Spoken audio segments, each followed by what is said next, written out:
ആത്മീയ പ്രഭാഷകനും വാഗ്മിയുമായ വിദ്യാസാഗർ ഗുരുമൂർത്തി ഒരു ഓൺലൈൻ ചാനലിന് നൽകിയ അഭിമുഖത്തിൽ കേരളത്തിലെ രാഷ്ട്രീയ പാർട്ടികളെക്കുറിച്ച് പങ്കുവച്ച നിരീക്ഷണങ്ങൾ വലിയ ചർച്ചകൾക്ക് വഴിവെച്ചിരിക്കുകയാണ്. കേരളത്തിലെ 3 പ്രധാനപ്പെട്ട രാഷ്ട്രീയ പ്രസ്ഥാനങ്ങളെ ഹിന്ദു മതത്തിലെ 3 വിഭാഗങ്ങളുടെ ജീവിത രീതികളുമായും സ്വഭാവങ്ങളുമായും താരതമ്യം ചെയ്തുകൊണ്ടാണ് അദ്ദേഹം തന്റെ നിരീക്ഷണങ്ങൾ അവതരിപ്പിച്ചത്. രാഷ്ട്രീയത്തെ കേവലം വോട്ടുകൾക്കപ്പുറം ഒരു സാമൂഹിക മനഃശാസ്ത്രമായി കാണുന്നതാണ് അദ്ദേഹത്തിന്റെ ഈ പുതിയ കാഴ്ചപ്പാട്. CPM-നെ ഒരു ഈഴവ തറവാടിനോടാണ് അദ്ദേഹം ഉപമിക്കുന്നത്.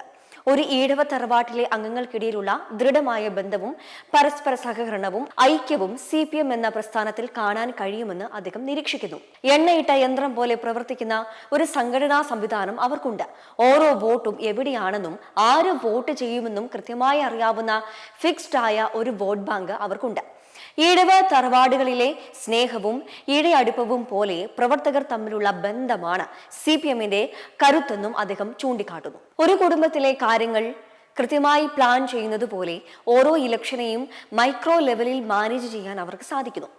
മറുഭാഗത്ത് BJP-യെ ബ്രാഹ്മണ ഇല്ലങ്ങളോടും അവരുടെ പ്രവർത്തന ശൈലിയോടുമാണ് അദ്ദേഹം താരതമ്യം ചെയ്യുന്നത്. ഒരുതരം ആഠ്യത്വം BJP-യുടെ പ്രവർത്തനങ്ങളിൽ കാണാമെങ്കിലും പ്രായോഗിക രാഷ്ട്രീയത്തിലെ സംഘടനാപരമായ പോരായ്മകളെ അദ്ദേഹം വിമർശിക്കുന്നു. ഒരു ബ്രാഹ്മണ ഇല്ലം പോലെ ഒറ്റപ്പെട്ട ശൈലിയാണ് BJP-യുടേത്. സ്വന്തം വോട്ടുകൾ എവിടെയാണെന്നോ എവിടെയൊക്കെ സ്വാധീനമുണ്ടെന്നോ ഉള്ള കൃത്യമായ ധാരണ പലപ്പോഴും അവർക്കില്ല. താഴെത്തട്ടിൽ ബന്ധങ്ങൾ സ്ഥാപിക്കുന്നതിനേക്കാൾ ഉപരിയായി ഒരു പ്രത്യേക ചട്ടക്കൂടിനുള്ളിൽ നിൽക്കുന്ന രീതിയാണ് BJP-ക്കുള്ളതെന്നും അദ്ദേഹം പറയുന്നു. ഇനി കോൺഗ്രസിനെ സംബന്ധിച്ചിടത്തോളം അദ്ദേഹം നൽകുന്ന വിശേഷണം നായർ തറവാട് എന്നാണ്. പഴയകാലത്ത് വലിയ നായർ തറവാടുകളിൽ കണ്ടുവരുന്ന ആഭ്യന്തര കലഹങ്ങളും അനൈക്യവും ഒക്കെയാണ് കോൺഗ്രസിനെ തളർത്തുന്നത്. അവിടെ പലപ്പോഴും കണ്ടുവരുന്ന അനൈക്യവും കോൺഗ്രസിന്റെ മുഖമുദ്രയാണെന്ന് അദ്ദേഹം പറയുന്നു. ഒരു സംഘടനാ സ്വഭാവവും ഇല്ലാത്ത ചിട്ടയില്ലാത്ത ഒരു കൂട്ടമായി കോൺഗ്രസ് മാറുന്നു. ഇലക്ഷൻ എന്നത് തറവാട്ടിലെ ഒരു അടിയന്തരം പോലെ വരുമ്പോൾ മാത്രം ഇവർ ഒത്തുചേരുന്നു. അധികാരം എന്ന അപ്പകഷ്ണത്തിന് വേണ്ടി മാത്രം ഇലക്ഷൻ കാലത്തെ 4 മാസങ്ങളിൽ സജീവമാവുകയും ബാക്കി സമയമൊക്കെ ഒന്നും ചെയ്യാതെയും ഇരിക്കുന്ന രീതിയാണ് UDF-ന്റേതെന്നും അദ്ദേഹം കുറ്റപ്പെടുത്തുന്നു. സഹതാപ തരംഗങ്ങളിൽ പ്രതീക്ഷ അർപ്പിച്ചു നിൽക്കുന്ന ഒരു വിഭാഗമായാണ് അദ്ദേഹം കോൺഗ്രസിനെ ചിത്രീകരിക്കുന്നത്. ഞാൻ തമാശ പറയാം. CPM ഒരു ഈഴവ തറവാടാണ്, BJP ഒരു ബ്രാഹ്മണ തറവാടാണ്, കോൺഗ്രസ് ഒരു നായർ തറവാടാണ്. നായന്മാർ അനൈക്യത്തിലാണ് എപ്പോഴും. അന്യനേട്ടനെതിരെ കേസ് കൊടുക്കുക, അമ്മാവനും മരുവനും തമ്മിൽ പ്രശ്നം, അമ്മാവൻ്റെ മുട്ട ഞാനും തല്ലി ഒടിക്കും, ഈ രീതിയിലാണ് കോൺഗ്രസ് വർക്ക് ചെയ്യുന്നത്. കണ്ടാൽ യാതൊരു സംഘടനാ സ്വഭാവമില്ലാത്തൊരു ഒരു പൊളിറ്റിക്കൽ പാർട്ടി അല്ലെങ്കിൽ ഒരു മൂവ്മെന്റ്. ഈഴവ തറവാട്ടെ പോലെ ഈ ബന്ധങ്ങൾ വളരെ ഇഴയെടുപ്പം ഉള്ളതാണ് CPM. അവരെപ്പോഴും ഒരുമിച്ചാണ്. CPM-ന്റെ വോട്ടുകളൊക്കെ ഫിക്സ്ഡ് ആണ്, ഉറപ്പാണ്. CPM-ന് അറിയാം എത്ര വോട്ട് അവിടെ വീഴും, ഇനി ഏതവനാ വോട്ട് ചെയ്യാത്തത് വരെ അവർക്കറിയാം. BJP-ക്ക് ഒരു ബോധവും അതിനെപ്പറ്റിയില്ല. എവിടൊക്കെ ഇല്ലപ്പറമ്പുണ്ടെന്ന് അവർക്ക് അറിഞ്ഞൂടാ, അവിടെ ആര് കയ്യേറിയെന്ന് അവർക്ക് അറിയില്ല, ആര് മരം മുറിച്ചു കൊണ്ടുപോയെന്ന് അവർക്ക് അറിയില്ല. UDF അങ്ങനെയല്ല. UDF ഞങ്ങൾ കോളേജ് പഠിക്കുമ്പോൾ KSUവിന്റെ സ്വഭാവം പറയാം, നമുക്കറിയാലോ. നമ്മൾ വളരെ കൃത്യമായിട്ടൊക്കെ വർക്ക് ചെയ്യും, സംഘശാഖയിൽ പോകും, ABP നന്നായി വർക്ക് ചെയ്യും.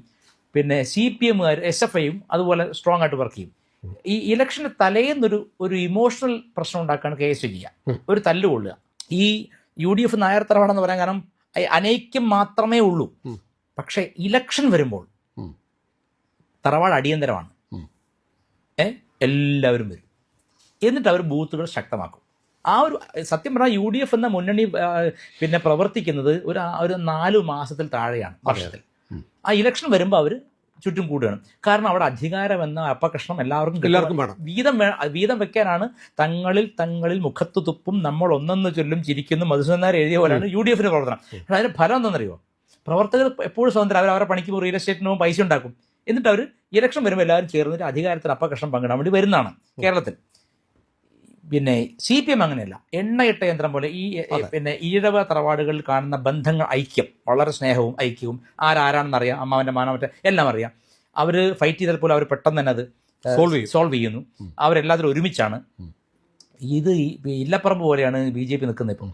വിദ്യാസാഗർ ഗുരുമൂർത്തിയുടെ ഈ നിരീക്ഷണങ്ങൾ വിരൽ ചൂണ്ടുന്നത് രാഷ്ട്രീയ പാർട്ടികളുടെ ജയപരാജയങ്ങൾ നിശ്ചയിക്കുന്നത് അവരുടെ പ്രത്യയശാസ്ത്രങ്ങൾ മാത്രമല്ല, മറിച്ച് അവർ കാത്തുസൂക്ഷിക്കുന്ന സംഘടനാപരമായ ഐക്യമാണെന്നാണ്.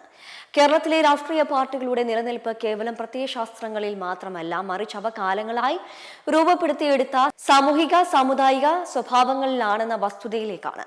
CPM-ന്റെ കെട്ടുറപ്പും കോൺഗ്രസിന്റെ ആൾക്കൂട്ട സ്വഭാവവും BJP-യുടെ അകലം പാലിക്കലും കേരളത്തിലെ സാമൂഹിക പശ്ചാത്തലത്തിൽ എങ്ങനെ പ്രതിഫലിക്കുന്നു എന്നതിന്റെ നേർക്കാഴ്ചയാണ് അദ്ദേഹത്തിന്റെ ഈ വാക്കുകൾ.